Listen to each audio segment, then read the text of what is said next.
शिमला के इस पुराने पोस्ट ऑफिस की दीवारें कई कहानियां समेटे हुए हैं, लेकिन आज हम आपको दिखाएंगे वो चेहरे जो हर दिन भरोसे का लिफाफा लेकर शहर की गलियों में निकलते हैं। चाहे सर्दी हो, गर्मी हो या बर्फबारी क्यों ना हो रही हो, यहाँ तक कि जंगल और जोखिम भरे रास्तों में भी इनके कदम नहीं डगमगाते। आज यानी कि 1 जुलाई को पोस्टल वर्कर डे मनाया जा रहा है और आज के दिन हम आपको लिए चलेंगे शिमला के इस पोस्ट ऑफिस के अंदर और बताएंगे कि डिजिटल दौर में ये कितना बदला है और साथ ही आपको मिलवाएंगे उन खास महिलाओं से जिन्हें डाकिया दीदी के नाम से जाना जाता है।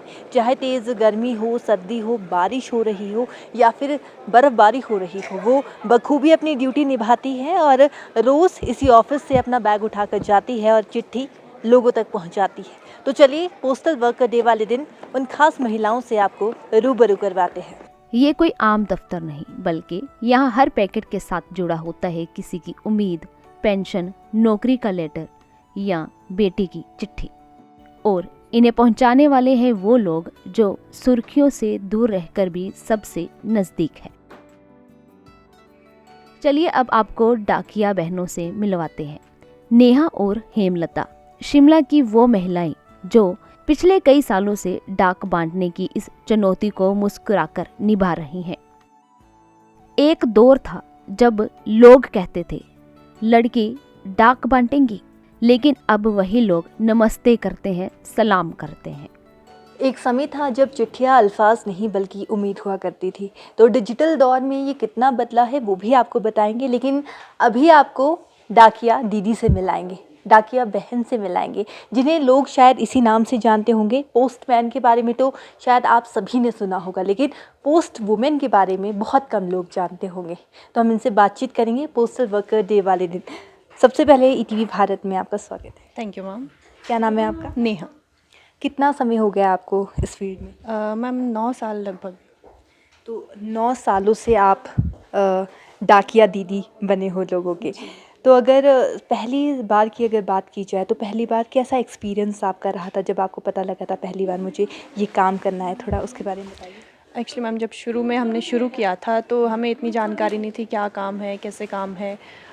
यहाँ आए तो हमें सिखाया गया पहले कि हमें एक ट्रेनिंग टाइप था, वो सिखाया गया कैसे करते हैं, कैसे करना है, रिमार्क्स दिए जाते हैं वो कैसे देने हैं, लेटर्स को कैसे डिस्ट्रीब्यूट करना है।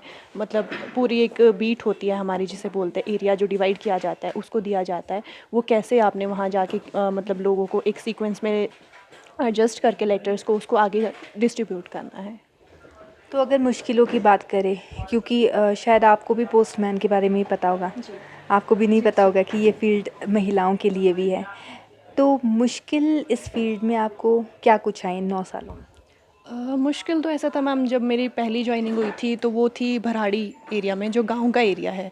काफ़ी ज़्यादा मतलब जो एरिया है काफ़ी इंटीरियर भी है, वहाँ पे नीचे को जंगल है, दूर जाना पड़ता था। पहले जो पेंशन्स होती थी हमारी, मनी ऑर्डर्स होते थे वो बाय हैंड जाके, अब तो ऑनलाइन हो गया जो खातों में जाते हैं, लेकिन पहले ऑनलाइन मतलब बाय हैंड हम खुद लेकर जाते थे, तो हम उनको डिस्ट्रीब्यूट करते थे। तो पेंशनर्स काफ़ी खुश होते थे वैसे तो हमें जब आते थे। जब उन्होंने पहली बार देखा कि अब आप आएंगे, इस तरह से बोला कि मतलब उनके लिए तो नया वो था एक्सपीरियंस। जैसे हम थे, हम भी पहली बार नई जॉब कर रहे थे, तो उनके लिए भी पहला एक्सपीरियंस था कि हाँ अच्छा लग रहा है आप लोगों को देख के कि लड़कियां किसी भी फील्ड में कम नहीं है, इस तरह बोला। तो हमारे साथ एक और डाकिया दीदी यहाँ पर बैठी है, इनसे भी हम बातचीत करेंगे। आपका नाम? हेमलता। आपको कितना समय हो गया है इस यहाँ पर सेवा देते हुए? मैम लगभग 10 साल होने वाले हैं। लगभग 10 सालों में। तो 10 सालों में कुछ आपका ऐसा एक्सपीरियंस, अनुभव रहा हो जो आपको आज तक याद हो? ऐसे तो मैम बहुत सारे एक्सपीरियंस रहे हैं, मतलब एक कड़ी में संजोना इतना आसान नहीं है। मैं कुछ एक एक्सपीरियंस बता सकती हूँ। जैसे शुरू में जब हम अपने कार्यक्षेत्र में जाते हैं एज अ पोस्ट वुमेन, तो डर लगता है कि कैसा अनुभव रहेगा। एक नया रास्ता होता है और कि लोग क्या बोलेंगे, इस चीज़ का बहुत डर रहता है। लेकिन जैसे ही आप वर्दी डालते हैं और बैग उठाते हैं तो स्वयं ही एक हौसला आ जाता है और लगता है कि नहीं, मैं कुछ खास करने जा रही हूँ। तो इस तरह का मतलब अंदर से एक आवाज़ आती है कि नहीं, आप ये काम कर सकते हैं। पहले ये शुरू में ऐसे लगता था कि ठीक है, हमारा पेशा है काम करने का, हमारा रोज़मर्रा चल रहा है इस तरीके से, लेकिन अब ये हमारी एक पहचान बन चुका है। हम कहीं भी बाहर निकलते हैं तो हर एक कोई भी किसी भी कार्यक्षेत्र में जाते हैं तो दूर से पहचान लेते हैं कि डाकिया दीदी आ रही है। बल्कि छोटे छोटे बच्चे तो आके कभी बोलते हैं कि कुछ लाए हैं हमारे लिए, चॉकलेट हो, टॉफ़ी हो, इस तरह से। और सबसे ज़्यादा जो बुज़ुर्ग महिलाएं होती है वो बहुत गर्व महसूस करती हैं। और जैसे पेंशन देनी पड़ती है, जो ऑफ़िस में नहीं आ सकते हैं, तो उनके लिए उनके जो विड्रॉल फॉर्म होते हैं वो भर के उनको घर तक पेंशन भी पहुंचा देते हैं। तो इतने सर पे हाथ रखकर आशीर्वाद देते हैं कि आप हमारे लिए भगवान का स्वरूप है। तो वो सुनना बहुत अच्छा लगता है। जब आप ये सब कुछ कह रही थी तो आपकी आंखों में वो इमोशंस कहीं ना कहीं नज़र आ रहे थे। जैसे इन्होंने बात की कि हमारी वर्दी हमारा प्राउड है, तो आप देख सकते हैं कि इन्होंने वर्दी पहनी है, डाकिया दीदी वाली वर्दी पहन के नज़र आ रहे हैं। तो लोगों की अगर प्रतिक्रियाओं की बात करें, जब पहली बार देखा कि अच्छा ये डाकिया दीदी हमारे लिए चिट्ठी लेकर आई है, तो कैसा महसूस हुआ? शुरू में जैसा मैंने कहा कि डर लगता है नए कार्य क्षेत्र में और नए लोगों के साथ मिलने में। तो लोग बोलते थे कि आप डाकिया दीदी है, मतलब एक आश्चर्यचकित वाला जो उनका तरीका होता था बोलने का कि आप पोस्टमैन हैं, इस तरह से पूछने का, तो अटपटा लगता था। लेकिन जैसे जैसे वो अब तो हर एक ऑफिस में जहाँ भी आप देखेंगे तो मेल के बजाय जो फीमेल पोस्टमैन है वो ज़्यादा है। तो अब लोगों को लगता है कि हाँ, एक फ़ीमेल भी ये काम कर सकती हैं। शुरुआत तो मैं काफ़ी छोटी एज में लग गई थी, तो मतलब शुरू में कुछ जानकारी थी नहीं, मतलब मेरे लिए बिल्कुल ही नया एक्सपीरियंस था ये। तो यहाँ पे जब मैं आई थी, मतलब यही ऑफ़िस है जहाँ से मैंने शुरुआत की है, तो यहाँ पे सब मेल्स ही थे। फ़ीमेल मेरा आना मतलब थोड़ा ऑकवर्ड लगता था कभी कभी, पर जब धीरे धीरे इनके बीच में घुलना मिलना हुआ, हाँ ये लोग बाहर पब्लिक में भी बोलते थे कि आप किस फील्ड में आ गए हो, ये है, मतलब हमने किसी और को तो नहीं देखा है, आप पहली बार आए हो, आप हमने पहली बार एक फ़ीमेल को देखा है, इस तरह के लोग बोलते थे। बट धीरे धीरे जब घुलना मिलना हुआ तो वो लोग हमारे साथ ज़्यादा, मतलब एक मेल के साथ तो ऑब्वियसली सारे घुल मिल जाते हैं ईजीली, लेकिन फील्ड में जब हम गए तो हम वहाँ की जो औरतें थी, क्योंकि जब हम घर जाते हैं किसी के, तो ज़्यादातर लोग जो होते हैं मेल्स, वो नौकरी पेशा वो चले जाते हैं ऑफिस, घर में जो होती है वो महिलाएं होती हैं, तो उनके साथ हमारा कांटेक्ट करना बहुत इजी हो गया। वो हमारे साथ अच्छे से बातचीत कर पा रही थी, उनको कोई जानकारी चाहिए होती तो वो हमसे अच्छे से बातचीत करके सारी जानकारी ले लेती थी। और वो बोलती भी थी कि हमें अच्छा लग रहा है, हमारे लिए भी आसानी हो गई है कि हम आपसे, मतलब एक फ़ीमेल आ रही है तो हम आपसे बहुत अच्छे से बात कर पाते हैं। हम मतलब कोई जानकारी चाहिए हो तो हम, पहले हमारे लिए इतना आसान नहीं था, क्योंकि किसी बुज़ुर्ग जैसे होते हैं, पहले की औरतें जैसी होती थी, इतनी मतलब बाहर उनका निकलना नहीं होता था, तो वो हमारे साथ बहुत अच्छे से घुल मिलना और सारी बातचीत करना उनके लिए बहुत आसान रहा। वो हमें बहुत अच्छी चीज़ लगती है। डाक सिर्फ एक चिट्ठी नहीं, बल्कि एक भरोसे की डोर है जो महिलाएं उस डोर को सहेज कर दरवाजे दरवाजे तक पहुंचाती है। अब आपको एक और डाकिया दीदी से मिलवाते हैं जिनका नाम उर्मिला है।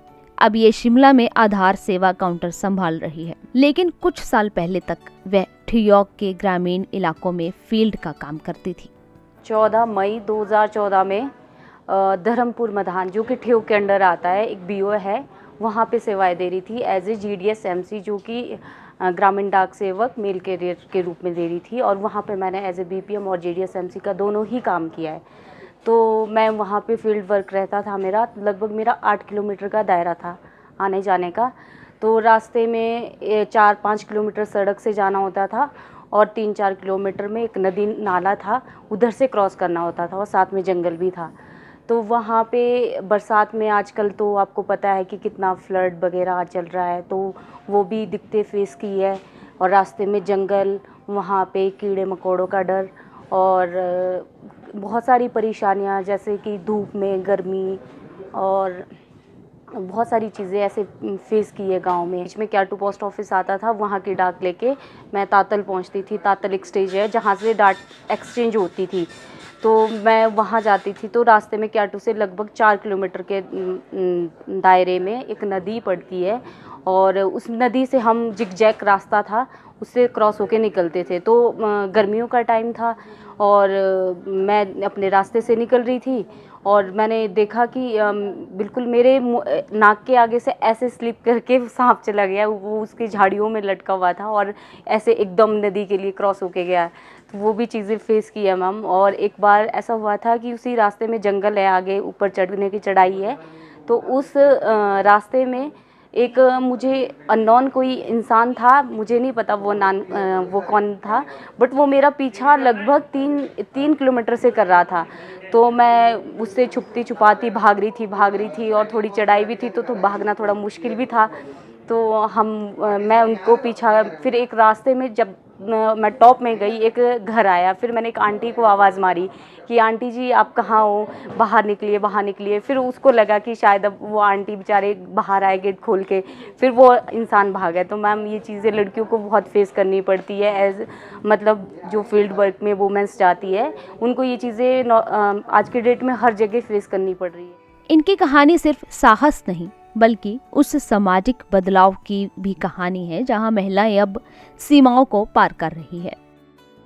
पोस्ट ऑफिस की बात करें तो वक्त के साथ डाक विभाग भी बदला है और अब भरोसा सिर्फ लिफाफे में नहीं, डिजिटल सेवाओं में भी है।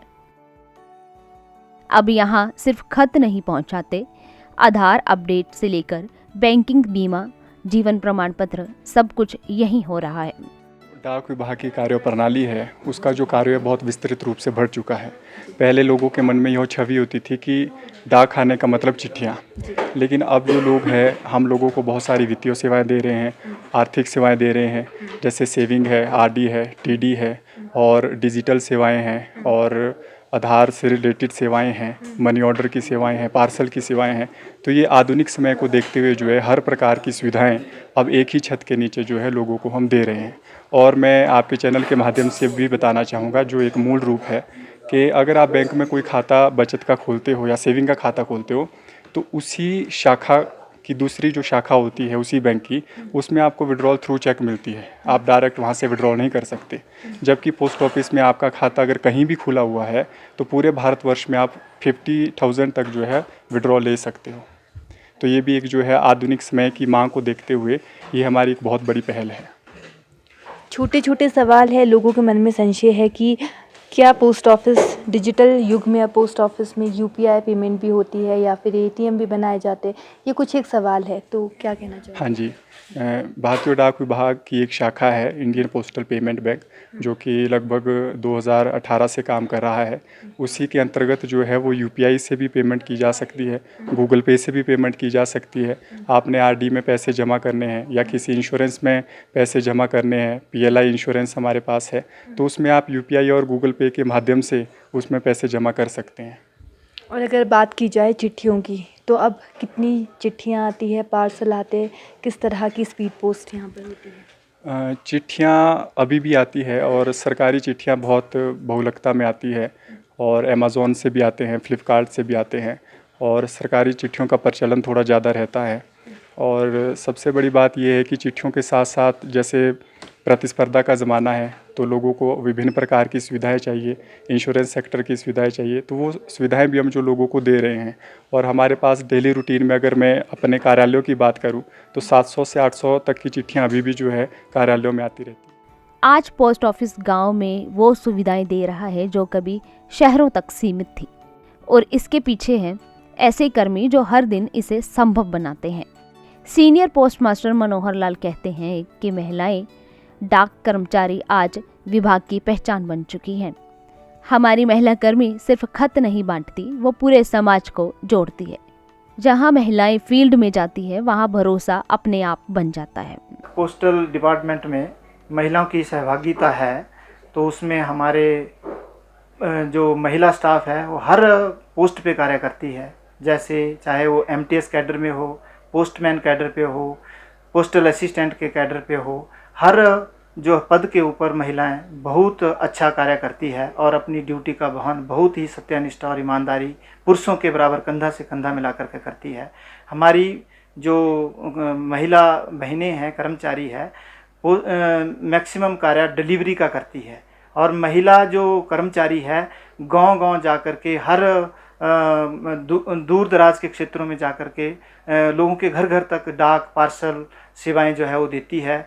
इवन वहाँ उनके घर पे जाकर के उनके एसएसए अकाउंट, कोई फाइनेंशियल सर्विसेज और कोई पार्सल डिलीवरी और आईपीपी वर्क इत्यादि तमाम जो विभागीय योजनाएं हैं उनको लोगों में प्रचार प्रसार भी करती है और लोगों तक उन सेवाओं को पहुंचाती है और लोग उन सेवाओं से लाभान्वित होते रहे हैं। ये सारे कार्य हमारे महिला पोस्टमैन कर्मचारियों द्वारा जो है वो दिन प्रतिदिन जो है वो किए जा रहे हैं और इसमें उनकी बहुत बड़ी भूमिका है और इवन वो पुरुषों से बेहतर कार्य करती है। हर क्षेत्र में उनकी बहुत अच्छी सहभागिता है। सर, अगर बात करें पोस्ट ऑफिस की, समय बदल रहा है, डिजिटल दौर आ रहा है, तो बहुत से लोग हैं उनके मन में ये संशय रहता है कि अब पोस्ट ऑफिस जो है वो क्या कुछ काम करता है, उसको लेकर थोड़ा सा बताइए। मैम, जहाँ तक पोस्ट ऑफिस की ऑनलाइन प्लेटफॉर्म पे काम करने की बात है, हमारा पोस्ट ऑफिस आज की डेट में पूर्ण रूप से डिजिटाइज्ड है और ऑनलाइन प्लेटफॉर्म पे काम करते हैं। हमारा नेटवर्क जो प्लेटफॉर्म है बहुत अच्छा है और हर वित्तीय सेवाएं, चाहे मेल प्रोडक्ट्स हो, वित्तीय सेवाएं हैं, पीएलआईपी, इंश्योरेंस है, हर कार्य ऑनलाइन प्लेटफॉर्म पर किया जा रहा है और इससे लोगों को बहुत अच्छी बेहतर सेवाएं प्रदान की जा रही है। आज कोई भी एक पोस्ट ऑफिस का खाता है, उस खाते को कहीं भी ऑल इंडिया में जाकर के उसमें ट्रांसैक्शन की जा सकती है। एक पीएलआई आरपीएलआई पॉलिसी है, चाहे वो किसी भी पोस्ट ऑफिस में खुली हो, लेकिन उसका प्रीमियम या उसकी पेमेंट आप कहीं भी इंडिया में किसी भी पोस्ट ऑफिस में करवा सकते हैं। तो लोगों को किसी पर्टिकुलर ऑफिस में आने की ज़रूरत नहीं है, बल्कि वो अपनी वित्तीय सेवाएं या अपनी इंश्योरेंस सेवाएं दूसरे post office through out India में कहीं भी ले सकते हैं। तो ये लोगों के लिए एक डिजिटल प्लेटफॉर्म पे बहुत ही अच्छा जो है मौका है और लोग इसका लाभ उठा रहे हैं। नेहा, हेमलता, पवन और सैकड़ों डाककर्मी आज भी रोज उसी विश्वास को ढो रहे हैं जिसे हम चिट्ठी कहते हैं। ये कहानी सिर्फ डाक विभाग की नहीं, ये उस भरोसे की है जो पते से पहले मन से जुड़ता है। ईटीवी भारत के लिए शिमला से श्रेया शर्मा की रिपोर्ट।